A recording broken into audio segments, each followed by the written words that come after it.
성종이 세상을 떠나자 세자룡이 용상에 오르니 그가 조선 최대, 아니 한반도 최대의 폭군이라 불리는 연산군이었다. 아바마마께서는 신하의 길을 너무 세워주셨어. 이래서야 임금이 할 수 있는 일이 뭐가 있겠는가. 신하들은 눈만 뜨면 반대하고 무조건 안 된다고 임금을 압박하니 아바마마께서는 한순간도 길을 못 펴고 사셨어. 임금이 그랬어야 되겠는가. 적어도 난 아바마마처럼 살지는 않을 것이야. 두고 봐. 임금이 화가 나면 어떻게 되는지 똑똑히 보여주지. 연산군은 강력한 왕권을 꿈꾸었다. 신하들의 눈치를 살피며 맨날 공부에 토론에 하고 싶은 일도 마음대로 못하는 부왕의 모습은 그가 꿈꾸는 임금의 모습이 아니었다. 특히 대간으로 활동하는 대부분의 살인파들은 좋게 본다면 임금을 바른 길로 인도하기 위해 충원을 아끼지 않는 자들이었지만, 나쁘게 본다면 언론이라는 거대한 힘을 배경으로 임금을 압박하고 자신들의 세력을 확대하는 자들이었다. 성종은 세조의 즉위를 도왔던 홍구파를 그냥 두어서는 뜻을 펼치지 못할 것이라 여겨 견제 세력으로 김종직을 중심으로 한 살인파를 조정에 적극 기용했었다. 주로 언론을 맡게 하여 홍구파를 감시, 견제케 했는데 처음의 뜻과는 달리 이제는 임금까지 그들의 입맛에 맞추려 했다. 거기에는 늘 명분이 있었다. 조선은 유교를 근본으로 하는 나라였으므로 공부 많이 하고 말빨 좋았던 살인파들이 힘을 모으고 유교를 앞세워 어떤 주장을 펼치면 성종은 늘 그들에게 굴복 아닌 굴복을 하곤 했었다. 연산군은 그런 부왕의 모습이 안타까웠고 자신은 그리 되지 않으리라 다짐하였다. 왕은 국정에 큰 그림을 그리고 신하들의 반대가 있어도 뚝심 있게 밀어붙여야 한다고 생각했다. 어떤 일을 하든 반대는 있기 마련이니 그것을 힘으로 돌파할 수 있어야 한다고 생각했다. 그러기 위해 살인파는 어떻게든 손을 좀 봐야 한다고 생각했던 것 같다. 연산군은 어떻게 살인파를 요리할 것인가에 대하여 나름대로의 그림을 그려나갔다. 살인파도 새로 즉위한 연산을 어떻게 길들일 것인가에 대해 고민이 많았을 것이다. 성종은 자신들의 뜻을 잘 따라주었지만 그 아들도 그럴 것인지는 장담할 수가 없었다. 특히 연산은 속을 알 수 없는 사람이었다. 양녕대군처럼 사고를 치는 것도 아니고 그렇다고 성종처럼 열심히 공부한 스타일도 아니었다. 그저 있는 듯 없는 듯 조용히 눈에 띄지 않게 자라왔고 결국에는 임금의 자리에 올랐다. 어린 시절 연산은 계모였던 정영왕후를 친어머니로 알고 자랐다. 사실은 패비 윤씨가 친어머니였고 그녀가 사약을 받아 죽었다는 사실을 알고는 있는지 알고도 모른 척하는 것인지 감이 잡히지 않았다. 오히려 그게 더 무서웠다. 그 속을 안다면 신하들이 힘을 합하여 어떻게든 대응하려 했을 것이다. 어쩌면 뒤탈을 미연에 방지하기 위해 어떤 명분을 만들어서라도 세자 자리에서 끌어내릴 수도 있었을 것이다. 그러나 연산은 용상에 오르기 전까지는 쥐죽은 듯 지냈다. 이에 적통인 그를 끌어내릴 명분은 없었다. 그저 패비 윤씨 일을 몰랐으면 하는 바람으로 살 수밖에. 그러던 어느 날 즉위 후 연산은 성종의 묘지문을 읽다가 문득 질문을 하였다. 반봉상시사 윤기견은 어떤 사람이냐? 혹시 영동령 윤호를 잘못 쓴 것이 아니냐? 아니옵니다. 윤기견은 패비의 아버지인데 윤씨가 왕비로 책봉되기 전에 죽었습니다. 그날 비로소 왕은 친어머니의 존재와 죽음을 알았고 수라를 들지 않았다. 그래도 연산은 속내를 드러내지 않았다. 이 부분은 어머니 패비 윤씨와는 확실히 다른 부분이다. 자신의 생각을 감출 줄 알았고 때를 기다릴 줄 알았다. 표정과 행동으로 자신의 패를 보이는 미숙한 행동이 없었다. 만약 세자 시절부터 어머니의 일을 알고 있었고 복수의 칼날을 갈았지만 왕이 될 때까지 모른 척 때를 기다린 것이라면 그는 진짜 무서운 사람이 아닐 수 없다. 패비 윤씨가 거론되었음에도 연산군의 표정에는 아무런 변화가 없었다. 밥을 좀 안 먹긴 했지만 마치 남 얘기하듯 그러고 넘어갔다. 대신들은 일단 안심하였다. 그러나 패비의 일은 언제 어디서 터질지 모르는 시간포탄과 같았다.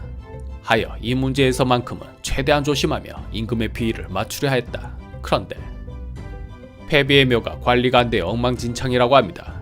자식된 정으로 이를 어찌 못 본 척 할 수 있겠습니까? 그래서 길한 날을 골라 천장하려는데 경들의 생각은 어떻습니까?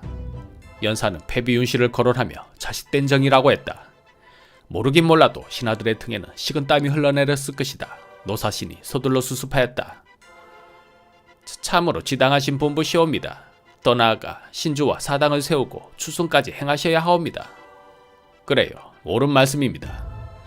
그런데 대간들은 분위기 파악을 못했다. 아니되옵니다. 성종대왕께서는 일찍이 윤씨지묘라 이름하고 제사를 받들게 하시고는 영원히 고치지 말라고 명하셨습니다. 패비의 묘소를 옮기는 일은 가한 일이오나 얘를 전보다 더하는 일은 불가하옵니다. 연산군은 왈칵성을 내었다.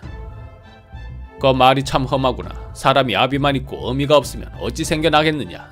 비록 패비가 허물이 있지만 내 어찌 혈육의 은혜를 잊겠느냐. 신들이 전하의 마음을 어찌 모르겠나이까. 하오나 임금의 효도는 정대로 행할 수만은 없는 일이옵니다. 닥쳐라. 이 일은 대신들과 의논하여 과인이 알아서 할 것이니 대간들은 더 이상 토를 달지 말라. 이미 예고되었던 연산군과 대간들의 힘겨루기는 그렇게 시작되었다. 전에 없이 강경하게 밀어붙이는 연산군 못지않게 대간들도 만만치 않았다. 첫 기싸움이고 이겨야 하는 싸움이었다. 어느 쪽이든 물러난다면 집권 내내 끌려다닐 것이다. 대간은 며칠 동안 연속으로 합사하여 반대하더니 급기야 집단 사직서를 제출하였다. 전하께서 바른 말을 쫓지 않으시고 노사신과 같은 아처 많은 자의 말을 쫓으시니 신들이 더는 조정에 남아있을 이유가 없나이다. 사직을 윤화하여 주시옵소서. 자를 테면 잘라보라는 소리였다. 그런데 연산군은 정말 잘라버렸다. 그러나 즉위 초부터 집단 해고라는 강행수는 임금에게 불리한 수였다. 어찌되었든 임금의 허물로 기록될 것이기 때문이다. 연산은 금방 복직을 명하였다. 대간은 더 기가 살았다. 거봐, 전하께서는 우리를 못 자른다니까. 대간은 마음에 들지 않는 바가 있으면 자주 집단 사직서를 제출하는 방식으로 임금을 압박하였다. 연산군은 대간들을 요리할 근본적인 방책이 필요했다. 그러던 어느 날 연산군은 성종실록 집필을 명하였다. 이에 실록청 당상 이국돈이 사초를 살피는데 깜짝 놀랐다. 뭐라, 내가 능력도 없이 오직 불경을 잘 외운 덕분에 전라도 관찰사가 돼. 이건 또 뭐야. 내가 대왕 대비 마마이의 상중임에도 불구하고 관기를 가까이 해. 이것은 놈 누구야? 사초의 주인공은 김일손이었다. 김일손은 살인파의 수장 김종직의 제자였다. 이국돈은 당장 김일손을 찾아가 따졌다. 이건 너무 심하잖아. 글 한 줄로 어떻게 사람을 이런 식으로 매장해버리는가. 당장 수정하시게. 저는 있는 그대로를 썼을 뿐입니다. 죄송하지만 수정은 불가합니다. 사실이 아니니까 문제지. 당장 고치시게. 안 된다고 했습니다. 김종직의 제자이며 역사를 기록하는 사관이라는 것에 누구보다 자부심이 강했던 김일손이었다. 이국돈이 아니라 임금이 와서 수정을 요구한다 하여도 거부할 거였다. 수정을 거부당한 이국돈은 흥분된 마음을 가라앉히고 김일손의 사초를 더 자세히 살펴보았다. 그런데 갈수록 가관이었다. 권기인은 바로 덕종의 후궁이온데 세조께서 일찍이 부르셨는데도 권씨가 분부를 받들지 아니했다. 소릉의 제궁을 꺼내 바닷가에 버렸다. 노상군의 시체를 숲속에 버렸는데 한 달이 지나도 염습하는 이가 없으니 까마귀와 솔개가 날아와서 쪼았다. 한 동자가 어느 날 밤에 와서 시신을 짊어지고 달아났는데 물에 던졌는지 불에 던졌는지 알 수 없다. 이극도는 깊은 고민에 빠졌다. 나를 욕한 건 문제도 아니잖아. 감히 세조대왕을 부정하는 글로 가득하지 않은가. 지금 이 내용을 전하께 아뢰지 않는다면 나중에 돌아올 책임을 어찌 감당할 것인가. 그렇다고 명색이 실록청 당상인 내가 사관이 쓴 사초를 전하께 아랜다면 훗날 누가 역사를 소신껏 쓰겠는가. 열나 고민되네. 혼자서 감당할 수 있는 일이 아니었다. 할 수 없이 다른 당상인 이세경과도 의논했지만 그도 뾰족한 판단을 내리지 못했다. 이리 묻고 저리 묻다가 결국 유자강을 찾아갔다.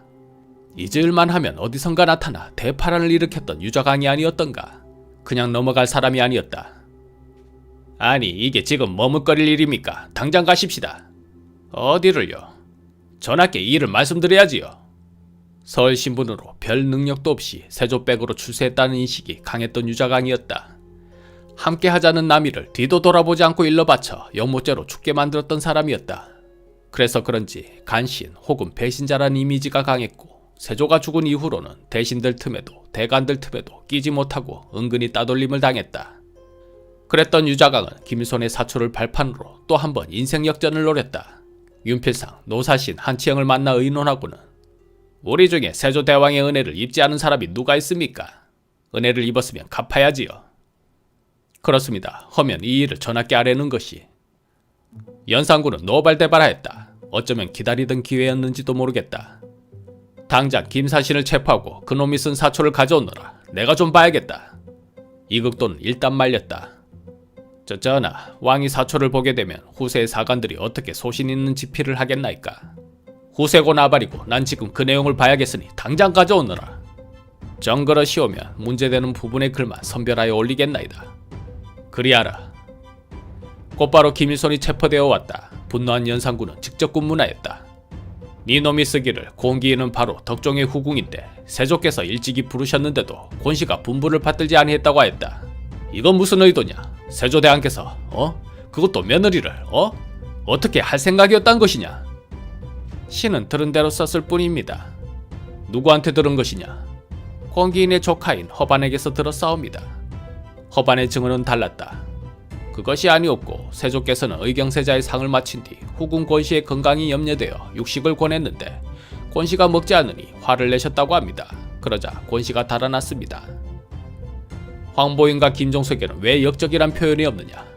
니놈 생각에 그들이 충신이고 세조대왕의 집권이 부당하다는 뜻을 담은 것이 아니냐? 김일손의 추궁은 계속되었고 관련자들은 줄줄이 잡혀왔다. 이때까지만 해도 문제의 초점은 스캔들 기사가 왜곡된 내용이 없는지 출처가 정확한지 정도였다. 그러나 진짜 큰 것이 터졌다.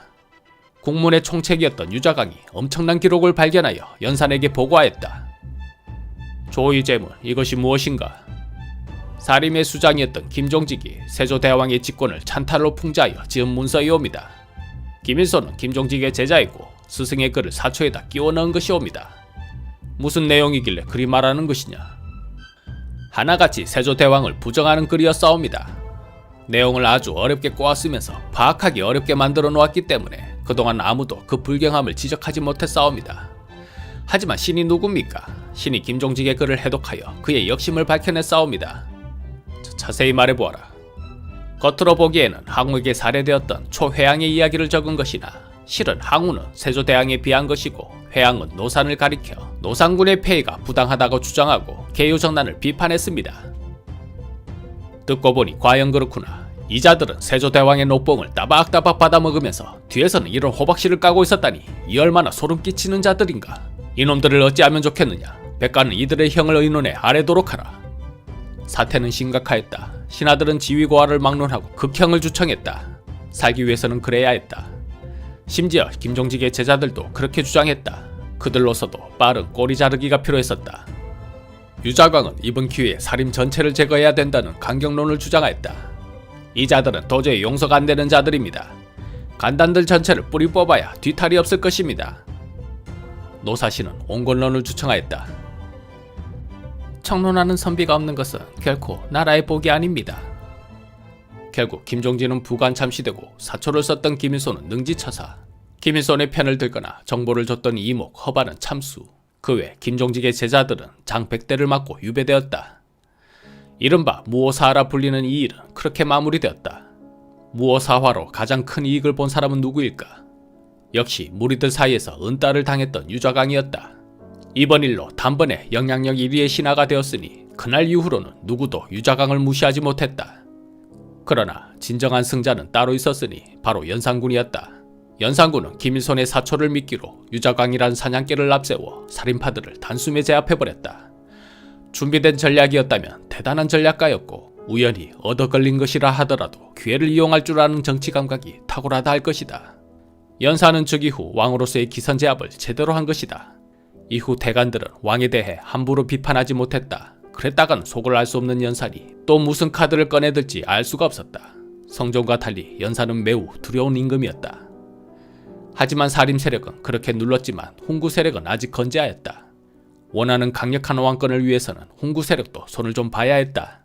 어쩌면 연산은 몇 수 앞을 내다보고 있었고 다음 카드는 이미 준비되고 있었는지도 모르겠다. 또 유자강과 같은 새로운 사냥개도 필요했을 것이다. 어느 날 연산군은 미복 차림으로 누군가의 집으로 찾아갔는데 그곳에서 엄청난 소리를 들었다. 전하, 대궐의 대문이 겹겹이라 스스로 들어가 아랠 수 없었사옵니다. 허나 오늘 전하께서 오셨으니 감히 아뢰겠나이다. 실은 모우께서는 억울하게 배출되셨고 사사되셨습니다. 이게 다 엄숙이와 정소영 때문입니다.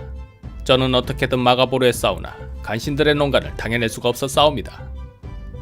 임사홍의 말을 들은 연산은 전에없이 분노하였다. 엄숙이, 정소영, 내 이 두 년을 곱게 죽이진 않을 것이다. 갑자년 3월 20일 밤 연산은 일그러진 얼굴에 손에는 몽둥이를 들고 창경궁으로 갔다. 그 모습이 마치 이성을 잃은 야수 같았다. 엄씨 정신은 어디에 있느냐? 내 오늘 밤 두 년을 때려 죽일 것이다. 연산은 두 여인을 대골들에 결박하여 손수 마구치고 짓밟았다. 내년들의 참소 때문에 내 어머니가 죽었다. 그래, 그동안 궁에서 잘 먹고 잘 살면서 나와 내 어머니를 비웃었겠구나. 하지만 오늘 같은 날이 올 줄은 몰랐느냐. 두 여인은 피투성이가 되어 쓰러졌다. 연사는 죽을 때까지 짓밟을 생각이었는데 문득 더 좋은 생각이 떠올랐다. 지금 당장 안양군 이항과 봉안군 이봉을 끌고 오너라. 그들은 엄씨와 정씨 두 여인의 아들이며 연산군의 이복동생이었다. 그래, 잘난 내 아우님들이 오셨는가? 전하, 저기 전년들이 보이느냐? 죄가 말할 수 없이 큰 나쁜 년들이다. 보이옵니다. 자, 이 몽둥이로 전년들을 죽을 때까지 쳐라. 죽이지 못한다면 니놈들이 죽을 것이다. 안양군 이항은 영문을 몰라 어리둥절했지만 임금의 서슬퍼른 명을 어길 수는 없었다. 어두워 누군지도 모른 채 시키는 대로 마구 쳤다. 여인은 비명을 지를 힘도 없었다. 옅은 신음소리만 낼 뿐 아들의 몽둥이질을 고스란히 받아내야 했다. 그런데 봉안군 이봉은 매질을 하지 못하고 눈물만 흘렸다. 연산이 물었다. 너는 왜 치지 않는 것이냐? 임금 말이 말 같지 않은 것이냐? 봉안군은 쓰러져 있는 여인이 자신의 어머니임을 알고 차마 치지 못한 것이다.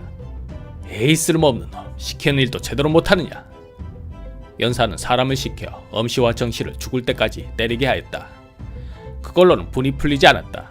이번에는 장검을 빼어들고 계모인 자순대비의 침소로 갔다. 침전 밖에서 연달아 외치기를 빨리 뜰 아래로 나와라.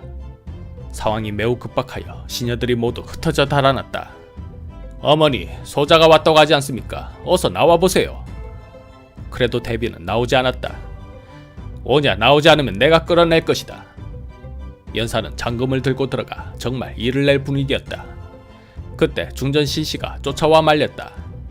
왜 이러십니까? 제발 진정 좀 하세요. 내가 지금 진정하게 생겼습니까? 오늘 밤 내 어머니를 죽게 했던 것들을 다 죽여버릴 것입니다. 차라리 신첩을 먼저 죽이십시오. 중전의 간곡한 만류에 연사는 발걸음을 돌렸다. 그러나 한가봉은 어디에 있느냐? 여기 있사옵니다, 전하. 연사는 두 사람의 머리털을 움켜잡고 인수대비의 침전으로 갔다. 방문을 때려 부셔버릴 듯 들어와서는 한가봉을 인수대비 앞으로 내동댕이 쳤다. 할마마마, 사랑하는 손자들이 왔습니다. 무엇들 하느냐? 할마마마께 술 한잔 올리지 않고. 이것은 사랑하는 손자가 드리는 술잔이니 한번 맛보세요. 하며 항을 독촉하여 잔을 드리게 하니 대비가 부득이하게 허락하였다. 허이쿠, 할마마마 술잔을 다 비우셨네요. 그런데 사랑하는 손자에게 술을 받으시고 하사한 것도 없으십니까? 놀란 대비가 창졸간에 배 두 피를 가져다 주었다. 말끝마다 조롱이요 비꼬문 덤이었다. 그리고 여차하면 장검을 빼들 분위기였다. 그렇게 인수대비를 겁박했던 연사는 이내 감정이 격해졌다. 한스러운 마음으로 다가오더니 가슴속 응어리를 토해내었다. 왜 내 어머니를 죽이셨습니까? 그날 밤 연사는 인수대비에게 불손한 말을 많이 뱉었다. 야사에서는 분노한 연산군이 인수대비를 박치기로 들이받았다고 하지만 실록에는 없는 내용이다. 만약 그것이 사실이라면 흔치 않은 그 장면을 사관이 반드시 기록했을 것이다. 다만 불손한 말이 많았다고 했는데 정황상 연산이 인수대비에게 쌍욕은 퍼부은 것으로 보인다. 어쨌든 이날 손자의 패륜적인 행동에 인수대비가 받은 충격은 매우 컸을 것이다. 그 때문인지 이미 병이 깊었던 그녀는 한 달 뒤 숨을 거두었다. 사람들은 그녀가 화병으로 죽었다고도 한다. 연사는 그것으로 분노가 풀리지 않았다. 내수사에게 명하기를 엄씨 정씨의 시신을 가져다 찢어 저땅 그어 상과들에 흩어버려라. 분노가 얼마나 컸는지 죽은 시체마저 그렇게 처참하게 만들어버렸다. 또 정교하기를 안양군 이항에게 길든 말 한 피를 주어라. 이것은 항이 지난밤에 명령대로 어머니를 때렸기 때문에 상을 준 것인데 누가 보더라도 조롱의 의미였다. 이항과 이봉도 어머니가 투기한 죄에 연좌되어 귀양 갔다가 결국 두 사람 모두 사사되었다. 연사는 패비윤씨를 재헌왕으로 추정하는 교서를 내렸다. 그러나 복수는 끝나지 않았다. 내 어머니를 배출하는 데 동의한 놈들을 모두 찾아내어라. 의논에 참여한 재상, 골에서 나갈 때 시위한 재상, 그리고 사약을 내릴 때 참여한 재상들을 낱낱이 밝혀내라. 연산이 특히 괘씸하게 여겼던 사람은 패비에게 사약을 들고 갔던 이세자였다. 힘써 가나야 그 화난을 늦추어야 하거늘 구차스럽게 명을 쫓아 이를 보았으니 살기만 탐하는 간사한 놈이다. 이런 자를 어찌 살려두겠느냐. 의군부 도사 안처직이 귀양 갔던 이세자를 따라잡아 임금의 뜻을 전했다. 위에서 너에게 죽음을 내렸으니 속히 죽도록 하라.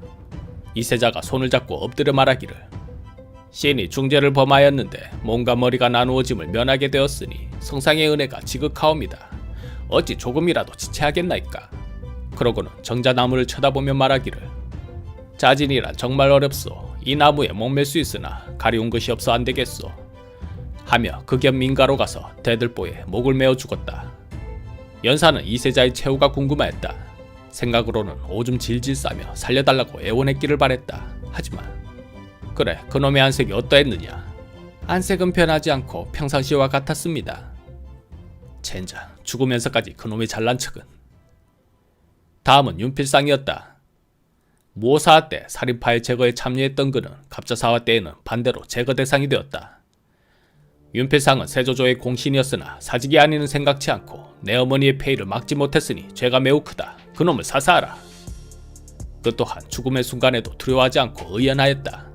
그런데 사약을 마셔도 목숨이 끊어지지 않았다. 그러자 윤필상은 내 이럴 줄 알고 비상을 준비했었지. 죽기 참 좋은 날씨구나. 그러고는 임금 쪽을 향해 2번 절하고는 술에 비상을 타서 마셨다. 그런데 이런 젠장 왜 안 죽는 거야? 사약도 비상도 효과가 없었다. 할 수 없이 그는 명주입을 한 폭을 가져다가 스스로 목을 매 죽었다. 복수는 그것으로 끝나지 않았다. 이미 죽은 놈들도 용서할 수 없다. 정찬손, 심해, 한명의, 정인지 등은 처음에는 어머니의 폐위를 막으려 했었지만 뒤에 가선 따랐다. 무릇 대신은 큰일을 함에 있어 시종일관해야 하거늘 어찌 그리 간사한 것인가. 그놈들의 무덤을 파헤치고 목을 잘라라. 특히 정찬손과 한명에는 더 나쁜 놈들이다. 본보기가 되도록 그 머리를 효소하라. 그 외 폐비와 관련된 많은 사람들이 유배되거나 죽음을 맞았다. 1504년 그렇게 많은 사람들이 죽임을 당했으니 갑자년에 신하와 선비들이 화를 입었다 하여 갑자사화라 부른다. 그런데 그동안 조용히 지냈던 연사는 갑자기 왜 이렇게 돌변했을까? 단지 어머니의 일로 인한 복수심 때문이었을까? 아니면 복수는 핑계일 뿐 그것을 빌미로 살인파, 홍구파를 모조리 쓸어버리고 자신만의 세상을 만들고 싶었던 것일까? 어쨌든 연산이 선택한 것은 공포정치였다. 걸리적거리는 것들은 다 죽여버리고 임금이 하는 일에는 입도 뻥끗 못하게 하는 공포 분위기를 궁안에 심어놓았다. 이후 연산이 하는 일에는 누구 하나 토를 달지 못했다. 그러나 공포정치란 양날의 검과 같았다. 쉽게 권력을 확보하고 빠르게 세력을 제압할 수 있지만 사람이란 적응의 동물. 처음에는 그 공포가 두려워 몸을 낮추겠지만 공포도 금방 적응이 되고 후에는 반드시 반발 세력이 생긴다는 것이 공포정치의 한계이다. 그 강력했던 진시 황제의 공포정치도 악명 높았던 동탁의 공포정치도 그런 이유로 실패하였다. 특히 연산이 데뷔전에서 행한 폐륜적인 일들은 반발 세력에게 더 없는 명분을 주는 것이다. 연산군에게도 반발의 기운은 조금씩 나타났다. 전하께서 자진하라고 명하셨소. 시인은 젊었을 때부터 변방에서 온갖 어려운 일을 다 했는데 이제 와서 죽으라니요. 시는 아무리 생각해봐도 죽을 죄를 단 한 가지도 짓지 않았습니다. 그는 전라도 관찰사, 의군부 도사, 우의정을 역임한 이급균이다. 지금까지는 임금이 사약을 내리면 찍소리 않고 따랐다. 그러나 그는 강단 있게 할 말은 하고 죽었다. 감히 내게 그런 소리를 짓거렸단 말이냐. 그러옵니다. 임금을 얼마나 우습게 여겼으면 그런 식으로 나온단 말이냐. 오냐, 임금에게 개기면 어찌 되는지 보여주마. 그놈을 능지하여 몸뚱이들은 사방에 돌리고 그놈의 머리는 백관들 모두 서서 보게 한 뒤 팔도에 돌리도록 하라. 이세자 윤필상도 같은 놈들이다. 똑같이 행하라. 연사는 반발의 싹을 더 강한 공포로 눌러버렸다. 한치영은 겁도 없이 고집스럽게 임금의 잘못을 지적하곤 했으니 옳지 못한 인간이다. 그는 한학의 조카이자 인수대비의 사촌 오빠로 영의정까지 지낸 인물이다. 평소 연산의 검소, 전략을 권했었는데 과거에는 아무 문제 없었던 것이 갑자사화 때는 문제가 되었다. 그놈을 부관능지하라. 부관능지란 그냥 시체를 파내서 목만 자르는 부관 참시보다 더한 것으로 무덤의 시신을 꺼내 몸 전체를 잘라버리는 것이다. 뿐만 아니라 한치영의 일가족도 몰살당했고 서자들도 처형당했다. 마찬가지로 연산군을 바로잡으려 했던 성주는 한치영이 죽자 영의정이 되었다가 병을 핑계로 사직을 청했지만 역시 화를 피하지 못하였다. 연산군은 성종실록을 뒤지면서까지 패비윤 씨의 죽음에 대해 조사했다. 거기에 성주를 죽일 꼬투리가 있었다. 과거 패비윤 씨는 엄씨, 정씨가 자신을 죽이려 한다고 가짜 편지를 썼었는데 그것을 성준이 발견하여 성종에게 가져다 준 것이었다. 연산이 성준을 잡아들이는 것은 말할 것도 없었다. 그래, 그놈은 어떻게 오고 있느냐? 늙고 병들어 걷지를 못해 할 수 없이 업어서 오고 있다 하옵니다. 죄인을 업어서 오다니 그게 말이 되느냐? 걷지 못하면 칼을 씌운 채 끌고 오너라. 성준 역시 목이 베이고 효수되었다. 연사는 뒤끝이 장난이 아니었다. 아무리 생각해도 이세자, 이극균, 윤필상은 괘씸하다. 그 해골을 빻아서 바람에 날려 흔적도 없이 없애버려라. 집의 자리는 파서 연못을 만들고 귀향에 그쳤던 부모, 형제, 자식, 사이들도 싹 다 목을 베어라. 공포정치는 계속되었다. 연산에게 잘못한 것은 물론 아예 성종대의 잘못까지 들추었다. 정성근은 성종대왕께서 행하는 일에 사사건건 시비를 걸었던 놈이다. 그런데 부왕께서 돌아가셨을 때는 3년간 소식하며 심상했다. 이 얼마나 간사한 놈인가. 소식했다는 이유로 결국 정성근도 처형되고 효수되었다. 그의 머리에는 이런 찌가 걸렸다.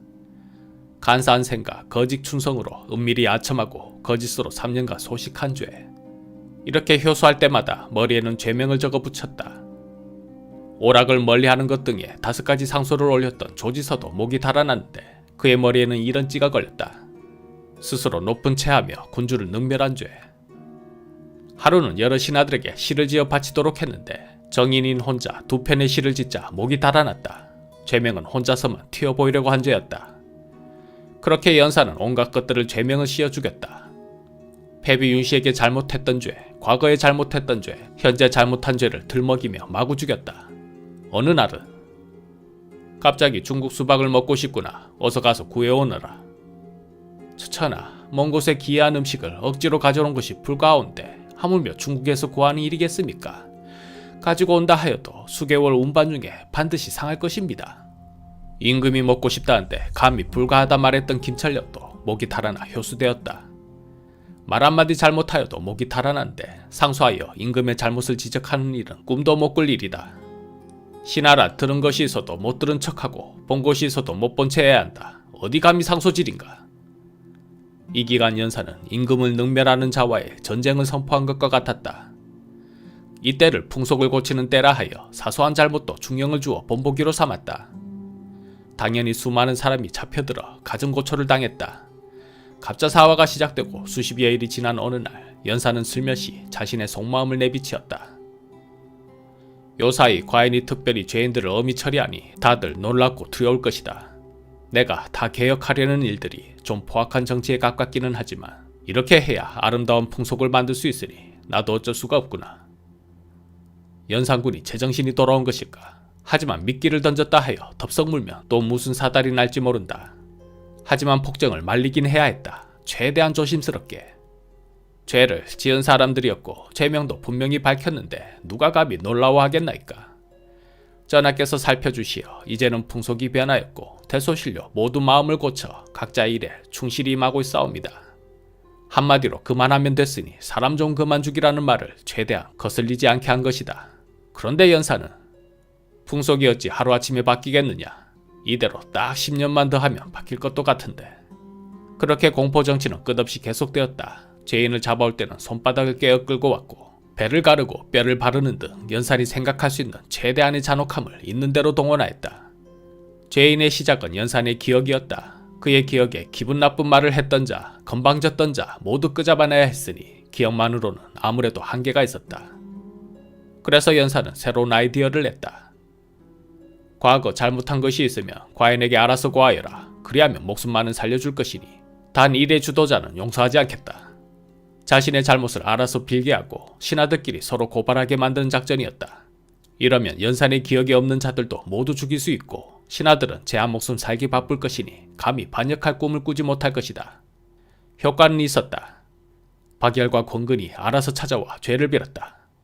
신들은 감히 성상께서 사냥하는 일을 간한 적이 있사옵니다. 신을 엄히 벌하여 주시옵소서. 스스로 죄를 청하니 얼마나 좋으냐. 사실 나도 그걸 염두에 두고 있었다. 오늘 오지 않았다면 내일 목을 자르려 했는데 잘 되었구나. 그들은 기쁜 마음으로 곤장을 맞았다. 이는 다른 신하들에게 살 길의 힌트였다. 매도 일찍 맞는 게 낫다고 미리 가서 죄를 청하는 것이 어떤가. 그게 좋겠네. 주도자 외에는 곤장 정도일 것이니. 그렇게 자진 신고가 줄을 이었다. 그러자 궁궐 안에서는 곤장 맞는 소리가 끊이지 않았고 감옥이 모자라 죄인들을 바깥에 둬야 할 정도였다. 퇴근하는 신하는 자신의 목이 아직도 달려있는 것에 감사해야 했고 출근할 때는 이런 말을 했을 것이다. 오늘도 무사히. 연사는 막강한 힘을 가졌다. 신하들은 벌벌 기며 입도 뻥끗 못하고 모든 것을 왕이 판단하고 결정하였다. 성종 때처럼 감히 임금에게 공부를 하라는 둥 잔소리를 한다면 뒷일은 상상에 맡겨야 할 것이다. 연사는 보이는 이미지도 뜯어고쳐 상하가 명확히 구별되게 하였다. 어디 감히 임금 앞에서 고개를 빳빳이 들고 말하는가. 앞으로는 대간이라도 눈 깔고 고개를 숙여 말하라. 어디 감히 임금 앞에서 양반다리를 하는가. 조참시 백가는 모두 꿇어앉도록 하라. 백성들도 마찬가지다. 모든 걸어다니는 사람은 길에서 승면패를 만나면 서로 떨어진 것이 멀고 가까움을 막론하고 다 꿇어라. 이를 어긴다면 모두 사형에 처할 것이다. 승면패랑 왕의 명령을 받든다는 표시로 만든 패였다. 이후 승면패가 지나가면 저자는 늦게 꿇었고 저자는 꿇은 자세가 영 불량하다. 모두 잡아들여라. 하니 백성들은 승면패가 떴다는 소리를 들으면 무슨 꼬투리를 잡힐지 몰라 아예 그 자리를 피해 달아나는 것이 상책이었다. 앞으로는 조관들도 신원패를 목에 걸고 사모의 앞뒤에는 충성자를 새겨놓도록 하라. 신원패에는 뭐라고 써야 하옵니까? 입과 혀는 재앙과 근심이 드나드는 문이며 몸을 망치는 도끼와 같은 것이다. 입을 다무고 혀를 깊이 간직하면 몸이 어느 곳에 있든지 편안할 것이다 라고 써라. 예전아. 임금은 하늘이고 신하는 땅이다. 앞으로 과인의 가마를 매는 사람은 갑사나 유생 중에서 선발토록 하라. 그렇게 시작되었지만 이후 연사는 대간들에게까지 가마를 매게 하였다. 자고로 임금이라 이런 것이지. 신하는 임금을 떠받들고 임금은 군림하고 이 얼마나 아름다운 광경이냐. 그런 공포정치로 역대 최고의 왕권을 움켜쥐게 된 연산이었다. 그 힘으로 백성들을 잘 살게 해주었다면 어쩌면 성군이 될 수도 있었을 텐데 연산은 그러지 못했다.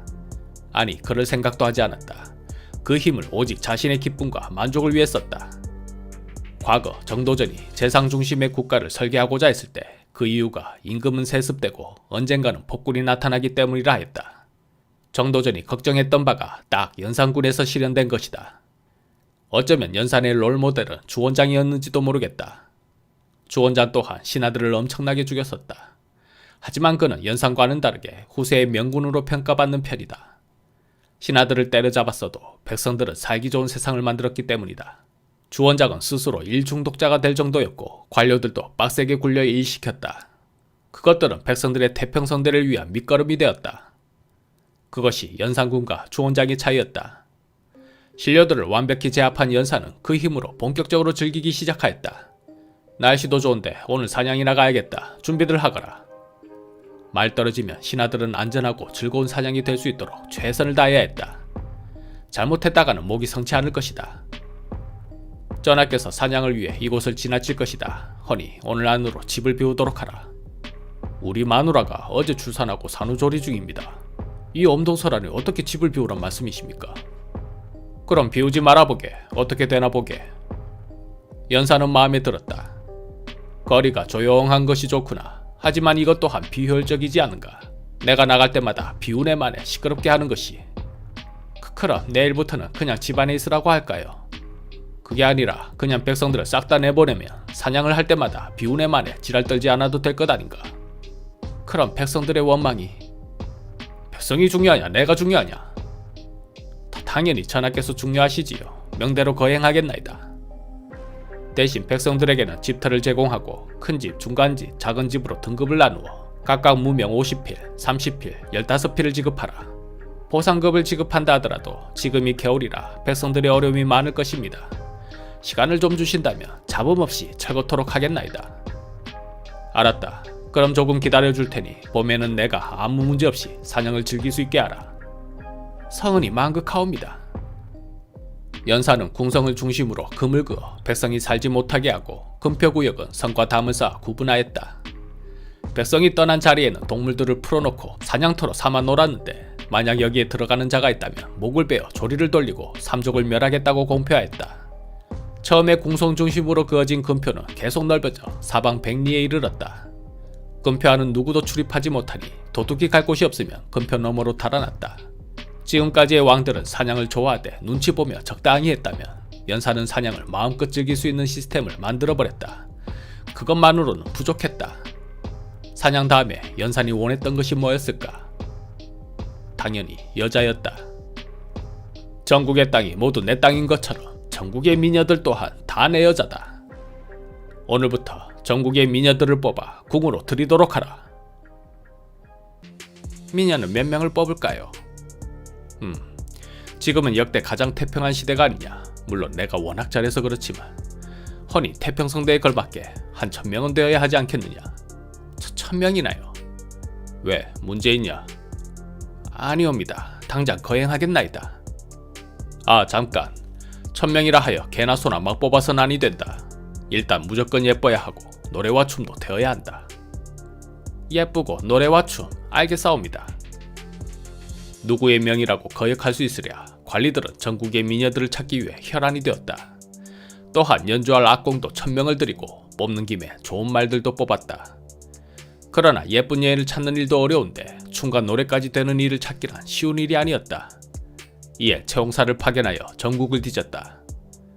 채홍사는 갑자사하 이후 연산이 미녀를 뽑기 위해 전국에 파견한 임시관원이다. 그들은 먼저 현직 기생이나 기생 출신 첩들을 찾았다. 이 집이 남자들이 환장한다는 가고파 기생집이지요. 그렇습니다만 어떻게 오셨는지요? 단속 나온 거 아니니 긴장 푸세요. 헌데 이 집 에이스가 누구입니까? 길거리 캐스팅도 있었다. 수박 추워 뒤지겠네. 잠복이 일주일째지만 어째 예쁜 여자가 한 명도 안 지나가냐. 그게 내가 뭘 했습니까? 이 동네는 예쁜 여자가 없다니깐요. 다른 데로 옮깁시다. 이렇게 채홍사는 전국을 뒤져 미녀를 모집했지만 예쁜 여인을 1000명이나 뽑는 것은 역시나 어려웠다. 어찌 된 것이냐? 미녀를 뽑으란 명을 내린 지가 언젠데 왜 아직 아무런 보고를 하지 않는 것이냐? 전국을 샅샅이 뒤지고 있사오나 아무래도 예쁜 데다 노래까지 잘하는 여인을 뽑는 것이 쉽지는 않은 것 같사옵니다. 그럼 좀 덜 이쁘더라도 일단 1000명은 뽑도록 하라. 대신 등급을 나누어 관리토록 하라. 예전아, 하운데 기생 출신의 첩들은 아무래도 뽑기가 좀 어렵습니다. 그건 또 무슨 말이냐? 그게 양반들이 자기 첩들을 숨기기 때문이옵니다. 특히 항곤의 첩 채란선이란 여인이 매우 예쁜데 그는 편지를 통해 예쁘게 꾸미면 뽑힐 것이 틀림없으니 꾸미지 말라고 하였습니다. 뭐라 감히 그런 짓을. 전국의 미녀는 다 내 여자인데 감히 내 여자를 숨기고 스스로 제 것으로 삼았으니 용서할 수 없는 일이다. 항곤을 능지에 처하라. 그렇게 얼추 1000명의 미녀들이 궁에 들어오게 되었다. 이들은 용모와 노래, 춤 실력으로 운평, 개평, 채홍, 소평 등 여러 단계의 호칭으로 분류 관리되었으며 이 중 가장 우수한 여인들은 흥청이라 하였다. 오늘날 돈이나 물건 따위를 마구 쓰는 것을 뜻하는 흥청망청은 이 흥청에서 유래하였다. 흥청은 다시 임금과 잠자리를 한 청과 흥청과 그렇지 못한 지과 흥청으로 나누어졌는데 이들에 대한 대우는 그야말로 천지차이였다. 청과 흥청의 위세는 웬만한 정승 저리 가라 했다. 그녀들이 외출을 하면 도승지와 좌승지가 앞장서 인도해야 했고 선정관과 감찰은 뒤를 따라야 했다. 오늘 청과 흥청 김씨께서 나들이를 떠난다고 하십니다. 도승지께서는 어서 준비하세요. 내는 뭔데? 내는 뭐 기생 시다바리가. 죽고 싶나 이씨. 흥청은 새로운 권력이 되었다. 흥청의 가족들에게는 집과 땅을 내어주어 한양에서 살게 해주고 부역 면제 등 각종 혜택까지 주었다. 지방 수령들조차 흥청 출신 가족들 앞에서는 쩔쩔매었다. 자, 한 잔 받으시지요. 이번에 새로 임명되어 인사차 왔습니다. 앞으로 잘 좀 부탁드립니다. 그래, 새로 왔다고. 그렇게 전국의 미녀와 악공을 뽑았으니 남은 것은 신나게 노는 일이었다. 연사는 자주 잔치를 열었고 한 번의 잔치에 소 8, 9마리가 도축되어 요리로 쓸 정도로 크고 화려하게 하였다. 그런데 전국 최고 미녀의 최고 악공들이 음악을 연주하는 대공연장을 장막 아래서 하니 영 폼이 나지 않는구나. 격에 맞게 놀 수 있도록 창덕궁 후원에다 경애로 못지않은 최고 연회장을 만들도록 하라. 그것이 서총대였다. 한 번에 2000명이 모여 놀 수 있는 초대형 정자도 지었는데 앞이 탁 트인 것이 전망이 기가 막히... 응? 저건 뭐냐? 초상 대대로 살고 있는 민가들이라 하옵니다. 저 흉물스러운 민가들이 내 예술적인 전망을 방해하는구나. 당장 철거토록 하라. 시야에 방해된다 하여 백성들은 쫓겨나야 했다. 그렇게 연사는 1000명에 이르는 전국의 미녀들과 함께 흥청망청 놀았다. 하지만 연산이 정말 좋아했던 여자는 따로 있었다. 그녀의 이름은 장녹수. 제한대군의 노비로 살다가 그 집 노비와 결혼하여 아들을 낳았다. 그러다 타고난 끼를 주체하지 못했는지 노래와 춤을 배우고는 창기가 되었다. 얼굴은 보통을 넘지 못했으나 매우 동안이었고 노래는 정말 잘한다고 소문이 파다했다. 연사는 그 소문을 듣고 즉시 장녹수를 입고시켰는데 보자마자 첫눈에 반했다.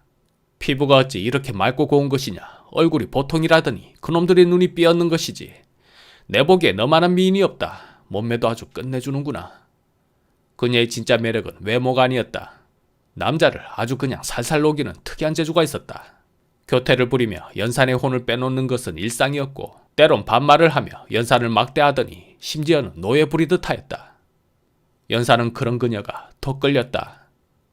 아, 이런 경험 처음이야. 난 아무래도 애민가 봐. 연산은 장녹수를 위해 뭐든 다 해주고 싶었다. 그녀를 수건에 봉하고 재물은 물론 많은 노비와 전답 가옥을 내렸다. 벼슬을 청탁한다 해도 다 들어주었다. 해달라는 건 그냥 다 해주고 싶었던 것이 연산의 마음이었다. 그녀는 질투도 없었다. 오히려 잔치 중에 예쁜 여인을 지목하면 함께 잘 수 있도록 자리를 만들어 주었다. 지목되는 여인 중에는 재상의 부인도 있었다. 잔치에 참석했다가 그날 귀가하지 못했다면 그날 밤 연산과 하고 있다고 보면 틀림이 없었다. 연산의 욕구는 때와 장소를 가리지 않았다. 임금의 행차 중에 급하면 길에서도 잠깐 행렬을 멈추어라. 급하다. 연산은 언제든 끌리며 그냥 쉬었다 갔다. 기생이 끌리지 않을 때는 사냥을 하며 놀았다. 근표한 백성들이 떠난 자리는 사냥을 즐기기 위한 사파리 공원이 되었다. 여긴 노루 좀 숨겨놓고 여긴 사슴, 여긴 돼지, 여긴 꿩을 풀어놓아라. 호랑이도 좀 풀어놓을까요? 그날 이후 그 신하를 본 사람은 아무도 없었다. 연산은 맹수도 사냥하고 싶었지만 그러기에는 또 겁이 났다. 하여 호랑이나 곰 같은 맹수들은 우리에 가두고 활을 쏘았다. 그렇게 하루가 멀다 하고 열리는 잔치에 사냥에 흥청망청 놀았으니 국고가 바닥나는 것은 당연하였다. 모자란 재정은 갑자사화 때 몰수했던 관리들의 재산으로 충당하다가 그것도 부족해지자 백성들을 쥐어짰다. 그럼에도 신하들은 싫은 소리 한번 내지를 못했다. 싫은 소리를 했다가는 목이 성치 않을 것이니 당연하였다. 그동안 수많은 신하들이 죽임을 당했다. 바른 말 했던 신하들은 이미 다 죽었고 궁 안에 더 이상 직언을 할 충신은 없었다. 시키면 무조건 따랐고 의견을 물으면 무조건 좋다 하였고 귓가에는 아첨하는 소리만 들렸다. 대표적인 사람이 임사홍의 아들 임숭재다. 성질이 음흉하고 간사하기가 임사홍보다 더하였으며 충신들을 추방하고 남의 첩을 빼앗아 연산에게 바침으로써 총애를 얻었다. 장덕궁 곁에는 저택을 두고 왕과 음란한 짓을 같이 하는 등 비행을 일삼았다. 그는 최선을 다해 연산의 타락을 도왔다. 오늘은 정말 예쁜 여인이 준비하고 있사옵니다. 그래, 늘 수고가 많구나. 죽기 전에는 연산에게 이런 유언을 남겼다고 한다. 신죽어도 여한은 없지만 다만 전하께 미인을 바치지 못하게 되었으니 그것이 한이 옵니다. 연산에게 아첨하는 자의 행동이 대략 그 정도였다. 그러나 궁에 바른말 하는 사람이 아주 없었던 것은 아니었다. 전하, 여색을 삼가시고 사냥도 줄이셔야 하옵니다. 바른말은 비록 쓰지만 전하의 치세에 도움이 되고 아첨하는 말은 달지만 전하의 마음을 갉아먹는 독이 되옵니다. 그는 내간 김처선이었다. 이놈이 취했나? 늙은 내간놈이 뭘 안다고 짓거리는 것이냐? 비록 몸은 늙었으나 그 세월만큼 내분의 왕을 섬겨왔기에 무엇이 옳고 그른지는 잘 알고 있사옵니다. 선왕들 중 어느 누구도 전하만큼 음란하지 않았나이다. 분노한 연산이 화를 겨누고 말했다. 다시 한번 말해보라. 뭐가 어쩌고 어째. 고금을 돌이켜도 이토록 폭력적인 왕도 없었사옵니다. 연산은 화를 쏘았다. 김처설이 화를 맞고 쓰러지자 장검을 빼들고 다가가 그의 다리를 잘라버렸다. 쓰러져 바둥거리는 김처선을 내려다보며 말했다. 임금 앞에서 뭐하는 짓이냐. 어서 일어나거라. 전하께서는 다리가 부러져도 걸으실 수 있습니까? 그러자 이번엔 그의 팔을 잘라버렸다. 김처선은 굴하지 않고 숨을 거둘 때까지 연산을 꾸짖었다. 신하는 임금의 팔다리와 같은데 이런 식으로 다 없애버리시면 앞으로 어떻게 국정을 이끌 것입니까? 김처선은 죽었지만 연산은 그것으로 분이 풀리지 않았다. 그의 양아들을 처형하고 집은 밀어버린 후 연못으로 만들었다. 부모의 무덤도 뭉개버리고 칠촌 친족들까지 벌을 주었다. 앞으로는 김처선의 이름에 들어간 처자의 사용을 금지한다. 전국에 김처선이라는 이름을 가진 자들은 모두 개명하라. 이후 똑같은 이름이 발견될 시에는 엄벌에 처할 것이다. 이에 권벌이란 사람은 과거 시험에서 첫자를 쓰다 합격이 취소되기도 했고 성몽종이 상소에 첫자를 쓰다 국문을 당하기도 하였다. 그렇게 연산의 폭정은 브레이크 없이 위험한 질주를 계속하고 있었다. 공포 정치의 한계는 공포에 적응할 무렵에는 더 큰 공포를 실현해야 하는 악순환을 반복해야 된다는 것이다. 그러다 보면 반발 세력이 반드시 생겨난다. 폭력 정치에 대해 저항하는 그들에게는 명분도 생길 것이다. 연산도 내심 그것을 걱정하며 살았다. 그러던 어느 날 연산의 처남 신수영의 집에 한글로 쓴 임명서가 발견되었다. 내용은 다음과 같았다. 우리 임금은 어떤 임금이기에 신하를 파리머리 끊듯이 죽이고 여색에 빠져 사는가. 연산의 성격에 가만히 있을 리 없었다. 내 이 글을 쓴 놈을 찢어 죽일 것이다. 집집마다 철저히 뒤져 의심되는 놈들을 빠짐없이 찾아내어라. 그리고 앞으로는 업무 사용을 금하겠다. 업무책은 모두 불태우고 업문으로 주석을 달거나 번역하는 일도 금하도록 하라. 최고의 성군이라 불리는 세종에 의해 시작된 한글이 최악의 폭군이라 불리는 연산에 의해 사라질 위기가 되었다. 그러나 범인은 끝내 밝히지 못했다. 그 과정에 얼마나 많은 억울한 자의 희생이 있었을지는 안 봐도 뻔하였다. 반발의 기운은 그것으로 끝나지 않았다.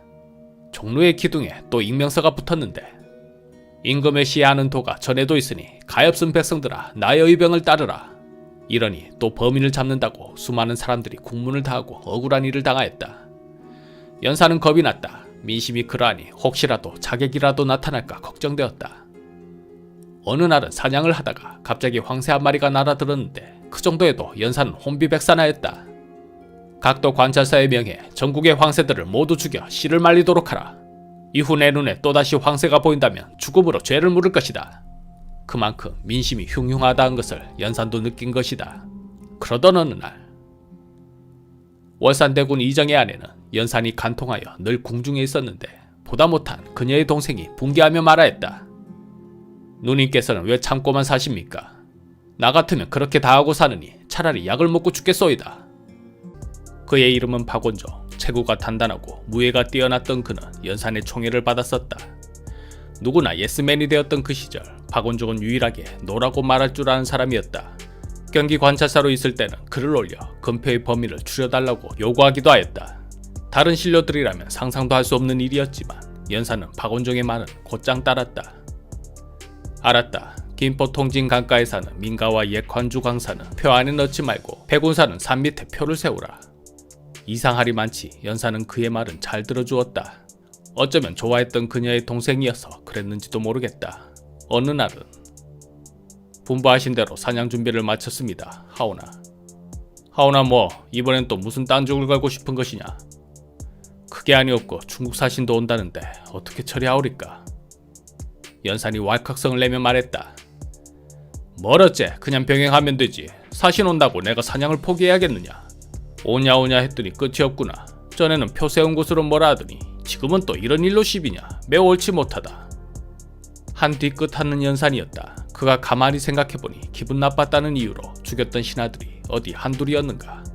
그런데 대놓고 옳지 못하다고 했으니 훗날 이 일로 목을 친다 하여도 전혀 이상할 것이 없었다.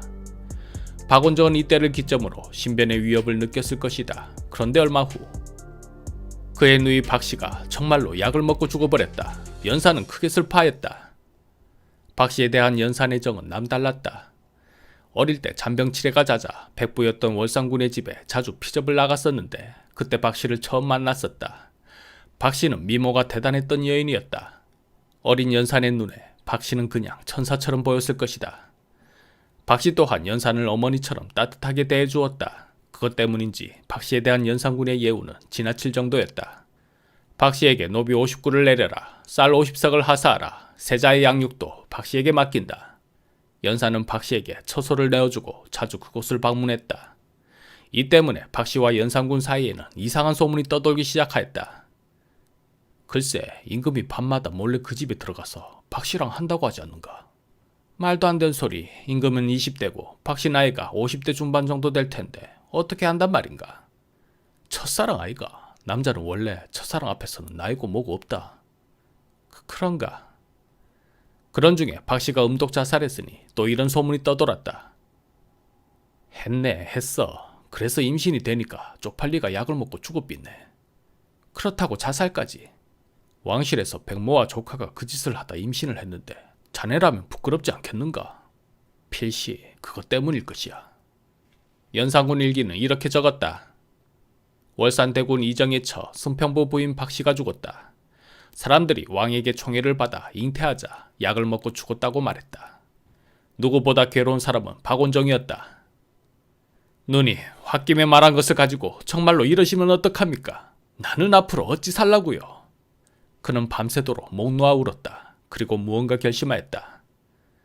박원종은 전 2조 참판 성희안의 집으로 갔다. 둘은 자주 만나 정세를 논하곤 했었는데 이날은 군자간 부정, 신윤무도 합석하였다.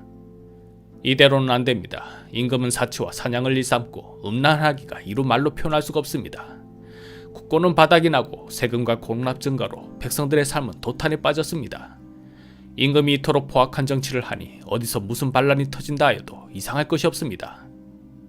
그렇습니다. 두 분께서도 유배된 이 장군이 탈출했다는 소식은 들으셨지요. 무용과 지략을 갖춘 그가 사람을 모아 군사를 일으킨다면 성공 가능성이 매우 높습니다. 그렇지요. 민심이 등을 돌린 지 오래이니 누군가 불씨만 던져도 걷잡을 수 없을 것입니다. 그럼 어찌하면 좋겠습니까? 차라리 우리가 먼저 일어납시다. 그렇게 뜻을 정한 세 사람은 곧장 사람들을 규합하였다. 여기저기서 역적 모의를 하던 그 시기 연산군은 늘 하던 대로 기생들과 놀고 있었다. 연산이 즉석에서 작사작곡하여 노래를 불렀는데 인생은 풀잎에 맺힌 이슬과 같아서 만날 때가 많지 않은 것. 그러고는 눈물을 주르르 흘렸다. 그러자 장록수와 전비가 함께 눈물을 흘리니 연산이 그들의 등을 어루만지며 말하였다. 지금 태평한 지 오래이니 어찌 불의의 변이 있겠냐마는 만약 병고가 있게 되면 너희들도 무사하지 못할 것이다. 그 말과 함께 세 사람은 함께 부둥켜 안고 더욱 목 놓아 울었다. 자신의 앞날을 예감이라도 했던 것일까? 그렇다면 지금이라도 정신 차리고 폭정을 멈추었으면 좋았으련만 연산은 그렇게 하지 않았다. 왕비 신씨는 연산에게 여러 번 울면서 폭정을 멈출 것을 간하였다. 연산은 그녀의 말을 듣지 않았지만 그렇다고 화를 내지도 않았다. 오히려 그녀의 후덕함을 황금에 새겨 치하하였다. 그렇게 많은 기생과 밤낮으로 즐겼으나 왕비 신씨와의 금실도 꽤 좋았던 것으로 보인다. 신씨와는 8명의 자식을 얻었는데 이는 그 많은 후궁들 모두와 낳은 자식이 13명이란 것을 감안한다면 신씨와의 애정이 보통이 아니었음을 짐작할 수 있다. 그게 다 기술이거든. 후궁들과 할 때는 밖에다. 안 돼, 그만! 연산군은 상당한 미식가였다. 식성도 특이하여 소의 태나 사슴의 혀 같은 귀하고 비싼 음식을 많이 즐겼다. 얼음을 깔아놓은 쟁반에 청포도를 올려 차갑게 먹는 것을 좋아했고 귤을 좋아해 제주도의 귤나무를 배오라고 명한 적도 있었다. 중국 수박을 가져오라는데 반대한 신하를 죽인 것은 유명한 이야기로 한마디로 먹는 것에 목숨을 걸었던 시대다. 또한 닭의 한 품종인 오게를 무척 좋아했다. 그래서 연산 오게를 기르는 논산시의 동네 이름은 연산면이다. 연산군 집권 초중반기에는 충청도 일대를 중심으로 홍길동이 활동하던 시기이기도 하였다. 도적대의 우두머리였으며 우리나라 대표 슈퍼히어로물 소설 홍길동전의 실제 모델이었다. 워낙 막장 태클을 타고 있던 연산군 집권 시대의 도적이라 홍길동은 도적보다는 의적이라는 이미지를 얻게 된 것 같다. 막장 임금의 대명사라 불리는 연산군도 잘한 것은 있었다. 모든 도에 암행의사를 파견, 백성의 민생을 살폈다. 별시문과를 시시, 인재 확충에 노력했고 사가 독서를 부활하였다. 여진인을 회유하여 변방의 안정을 꾀하였으며 국조보감을 새롭게 수정하여 후대 왕들의 제왕 수업에 귀감이 되도록 하였다. 또 연산군 시기에 연은분리법이 개발되었다. 연철을 화로에 녹여 은을 골라내는 방법으로 김감불, 장래원, 김검동이라는 사람이 개발해 연산 앞에서 시연하였다. 납 한 근으로 은 2돈을 불릴 수 있는데 납은 우리나라에서 나는 것이니 은을 넉넉히 쓸 수 있게 되었습니다. 불리는 법은 무쇠 화루나 남비 안에 매운재를 둘러놓고 납을 조각조각 끊어서 그 안에 채운 다음 깨어진 질그릇으로 사방을 덮고 수술 위아래로 피워 녹입니다. 연산군은 매우 흡족해하며 조선 최대의 은강이 있는 한견도 당천에서 이 연은 분리법으로 은을 캐게 하였다. 한편 세력을 규합하던 박원종은 발등에 불이 떨어졌다. 소식 들었습니까? 전라도에 유배된 유빈 등이 거사를 결의했다고 합니다. 경상도에서는 조윤선이 거병을 계획하고 있다고 합니다. 큰일입니다. 우물쭈물 하다가는 그들이 먼저 움직이겠습니다. 어서 빨리. 그들은 거사를 예정보다 서둘러 강행키로 하였다. 성희아는 그 길로 김수동, 김감, 유자강에게 거사 참여를 권하여 동의를 이끌어냈다. 유자강 하면 생각나는 것이 거사를 의논하며 쪼르르 달려가 왕에게 일러 바치기로 유명했던 자가 아닌가. 그런 유자강이 무엇을 믿고 거사를 의논했는지, 또 유자강은 왜 승낙했는지 알 수 없는 부분이다. 그만큼 정세가 기울어졌고 누구보다 무게추를 잘 재고 빠르게 행동할 줄 알던 유자강이 이번에도 이기는 쪽에 배팅을 건 것이라 할 수 있겠다. 또 박원정이 왕비 신씨의 오빠인 신수군에게 접근하여 물었다. 그대는 누이가 중요합니까? 딸이 중요합니까? 비록 임금이 폭군이라 하여도 신하가 몰아낼 수는 없는 법이요. 게다가 세자저하께서는 총명하신 분이시여. 허니 기다리면 될 것이요. 라고 하였다. 그러나 기다릴 수는 없었다. 여기저기 반란의 소식이 떠도는데 우물쭈물했다가는 그들도 간신으로 죽을 것이다. 살기 위해서는 먼저 움직여야 했다. 1506년 9월 28일 박원종 일파는 거사를 개시하였고 연산의 최측근이었던 신수군과 그의 형제들 그리고 임사홍을 제거했다. 반정 세력은 눈덩이 불어나듯 커졌고 밤에는 창덕궁을 향하다가 진을 쳤다. 눈치 빠른 문무백관과 군민 등이 소문을 듣고 반정군 세력으로 앞다투어 모여들었다. 누가 보더라도 대세가 이미 기울어졌던 상황이었다. 평소에 어진 임금이었다면 궁궐을 지키는 갑사들이 죽음을 불사하여 왕을 지키려 했을 것이고 궁궐문은 굳게 잠그고 지방 장수들에게는 반란 사실을 알려 진압을 요청했을 것이다. 그러나 그런 움직임은 전혀 없었다. 갑사들이 먼저 달아나 버렸고 사태를 파악한 시종과 내관들도 모두 달아났다. 홀로 남겨진 연사는 두려웠다. 여봐라, 걔 아무도 없느냐? 궁에는 아무도 없었다. 마침 달아나려던 신하 하나를 불러 물었다. 이보게, 궁알이 왜 이렇게 텅 빈 것이냐? 모두들 어디로 간 것이야? 신도 잘 모르겠습니다. 알아보고 오겠나이다. 그 신하는 돌아오지 않았다. 잠시 후 패주는 옥새를 내놓으시오. 그때야 연산도 상황 파악이 되었다. 무거운 짐을 내려놓듯 허탈하게 말하기를. 내 죄가 중대하여 이렇게 될 줄 알았다. 졸대로 하거라. 반정군은 어렵지 않게 뜻을 이루었다. 이렇게 쉬울 줄 알았다면 진작에 도모할 걸 하는 생각마저 들었다. 그들은 대비전을 먼저 찾았다. 지금 위에서 임금의 도리를 잃어 정령이 혼란하고 민생은 도탄에서 고생하며 종사는 위태롭기가 천리와 같으므로 신등은 자나깨나 근심이 되어 어찌할 줄을 모르겠습니다. 진성대군은 대소신민의 촉망을 받은 지 이미 오래이므로 이제 추대하여 종사의 계책을 삼고자 감히 대비의 분부를 여쭙니다. 변변치 못한 어린 자식이 어찌 능히 중책을 감당하겠소. 허나 세자는 나이가 장성하고 또 어지니 뒤를 이을 만하오. 여러 신하들이 계책을 협의하여 대계가 정하여졌으니 고칠 수 없사옵니다. 부디 명을 내려주시옵소서. 대비는 결국 진성대군으로 하여 왕위를 잇겠다는 전지를 내렸다. 영의정 유순 등이 그 전지를 받들고 진성대군에게 갔다. 전하, 옥새를 받아주시옵소서. 진성대군이 몇 번 사양하다가 옥새를 받고 즉위하니 그가 조선 제11대 국왕 중종이다. 그날 연산의 예고대로 장록수와 전비는 지금의 서울시청 광장의 지점인 군기시 앞에서 참수형에 처해졌다. 이때 분노한 백성들이 몰려와 돌과 기와장을 던지며 말했다. 일국의 고열이 여기에서 탕진되었다. 그 돌이 순식간에 쌓여 장록수의 돌무덤이 되었다. 연산은 군으로 강등되어 강화도 교동으로 쫓겨났다. 이때 아내 신씨가 연산군을 따라가기를 청했으나 끝내 들어주지 않고 사제에 보내졌다. 아버지 연산과는 다르게 성군의 기질이 보였던 세자는 유배되었다가 얼마 못 가 사사되었다. 죄라면 아버지를 잘못 둔 죄였으리라. 세자와 연산을 비교할 수 있는 일화가 하나 있다. 연산이 늘 그렇듯 잔치를 열고 흥청망청 놀고 있다가 기생들을 가리키며 물었다. 내가 죽은 뒤에도 저 흥청들을 잘 돌볼 수 있겠느냐? 워낙 어이없는 질문이었는지 세자는 대답하지 않았다. 왜 대답이 없느냐? 지금 개기는 거냐? 그래도 세자는 끝까지 대답하지 않았다. 속으로 이러지 않았을까? 아버지 제발 정신 좀 차리십시오. 내가 왕이 되면 저것들부터 싹 다 쫓아낼 것입니다. 참 아까운 왕자였다. 연산도 오래 살지 못했다. 교동에 안치되고 2개월이 지나 숨을 거두었다. 누군가는 역질로 죽었다 하고 누군가는 피부병, 또 누군가는 화병으로 죽었다고도 한다. 그가 마지막으로 남긴 말은 부인 신씨가 보고 싶다는 말이었다. 장녹수도 아니고 다른 예쁜 기생도 아니 결국에는 마누라였나 보다.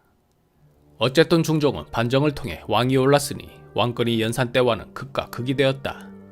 다시 힘은 공신들에게 쏠렸고 막판에 워낙 개나 소나 반정에 참여했으니 공신의 수는 우후죽순 늘어났다. 중종은 그 공신들을 먹여 살릴 재정을 마련하는데 골머리를 알아야 했고 백성들의 삶은 연산 때와 비교해 나아진 게 없었다. 중종의 고민은 너무 많은 공신이었다. 내 힘은 저들에게 미치지 못하고 그렇다고 이대로 놔두면 나라가 곧 파산되어 버릴 것이니 이를 어찌하면 좋단 말인가.